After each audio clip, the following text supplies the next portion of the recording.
Je me suis réincarné en serpent minable. En plus, je suis devenu la bête contractuelle de la fille la plus populaire du campus. Je pensais pouvoir mener la belle vie avec elle, mais elle m'a arraché la vésicule biliaire, a résilié le contrat de force et m'a balancé dans les montagnes des monstres, me laissant pour mort. Ce qu'elle ne sait pas, c'est que très bientôt, elle le regrettera amèrement toute sa vie. Il s'avère que nous sommes à l'ère de la présentation universelle. La fille populaire est aux yeux de tous un enfant chéri du ciel, et tout le monde pense qu'elle va contracter une bête puissante. Mais quand elle s'avance vers l'hôtel d'invocation, elle découvre qu'elle a contracté un sale serpent de classe F. Les autres élèves se moquent d'elle, et c'est ainsi que j'apprends ma situation. Avant même que je puisse réfléchir à quoi faire, elle dit au professeur qu'elle veut résilier le contrat de force. Le professeur est surpris, car une rupture forcée provoque un choc en retour sur la bête, qui a 9 chances sur 10 d'y passer, et le dompteur en est aussi gravement affaibli. Mais elle ne veut rien entendre. Elle ne peut absolument pas accepter une bête aussi nulle. Je sens tout de suite que ça sent mauvais. Mais avant que je puisse réagir, elle passe à l'acte. L'instant d'après, c'est comme si toute mon énergie était aspirée. Je suis paralysé. Puis on me jette dehors. Quand je reprends connaissance, je me retrouve perdu dans une montagne déserte. Je n'imaginais pas mourir si vite après ma traversée. Je suis probablement le voyageur temporel le plus pitoyable de l'histoire.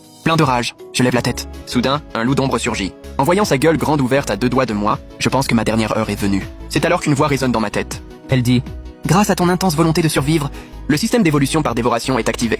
Tu obtiens la compétence de base, dévoration. Cela ne fait qu'accroître ma soif de vivre. Je ne sais pas où je trouve la force, mais je tourne les talons et cours. Pendant ma fuite, le système me donne une quête principale. Survivre à l'attaque du loup d'ombre et accomplir ma première évolution par dévoration. Une récompense m'attend. L'ouverture de l'arbre d'évolution et le déblocage d'une compétence innée. Mais pour l'instant, j'ai même du mal à courir. Alors finir la quête. C'est à ce moment-là que j'aperçois des fruits violets sur un arbre. Je grimpe dessus en un éclair, et sans hésiter, j'en engloutis un. Mais je ne m'attendais pas à ce que ce soit si mauvais. Heureusement, le système m'indique que j'ai dévoré un os de dragon empoisonné de qualité inférieure. J'obtiens un point d'évolution et une petite récupération d'énergie.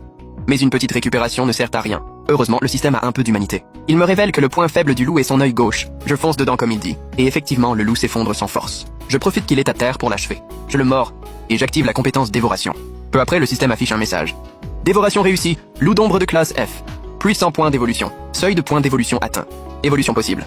Je choisis oui sans hésiter. L'instant d'après, j'évolue en serpent de jade, bête de rang 1. J'essaye ce nouveau corps et constate que ma vitesse est décuplée. Ma détermination à me venger de Ling King Yu n'en est pas que plus forte. Puis je demande au système: combien de points pour la prochaine évolution?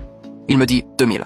Il va donc falloir que je dévore 20 bestiaux du calibre de ce loup. C'est là que le système m'annonce la récompense de la quête. Crocs empoisonné. Me voilà donc avec un moyen d'attaque. Ensuite, le système publie la quête principale. Survivre au raz de marée de bêtes apocalyptiques dans un mois. En entendant apocalyptique, je comprends que ça va être chaud. Je dois absolument dévorer et évoluer vite fait. Je rampe donc dans la forêt, en quête de proie. Je trouve vite un lapin. Au moment de l'attaquer, le sol tremble soudain. Je vois plusieurs bêtes passer par là. Même conscientes du danger, elles se dirigent toutes vers un même endroit. Je me dis qu'il y a un truc louche. Alors je les suis pour voir. Peu après, un pilier de lumière dorée jaillit vers le ciel. Toute la forêt est secouée par une rafale de vent. Difficile de dire si c'est un trésor qui apparaît ou un truc terrifiant. Le système me réveille et m'avertit de multiples présences de bêtes de haut rang détectées devant. Éloigne-toi de là.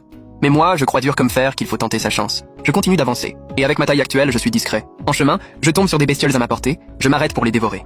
Un peu plus de force. C'est un peu plus de chance de survivre tout à l'heure. Soudain, une secousse. Les bêtes autour d'étalent, paniquées. Moi, je me cache derrière un arbre. Et là, je tombe sur un singe démoniaque de l'enfer classe B. Mon cœur s'arrête presque. Je n'ai qu'une peur, qu'il me réduise en bouillie d'un revers de main. Heureusement, je suis tout petit. Je me niche dans un trou d'arbre. Il ne me voit pas. Je réalise alors que le trésor doit être vraiment exceptionnel pour attirer un singe de classe B. Pendant que je réfléchis, je vois ce fameux trésor. Le système m'explique que c'est un produit rare, un os de sang dragon millénaire. Le dévorer rapporte 100 000 points d'évolution et a une toute petite chance d'éveiller le rare sang du dragon. Je le veux, coûte que coûte, mais il est entouré de bêtes de haut rang. Leur chipper sous le nez, c'est mission impossible.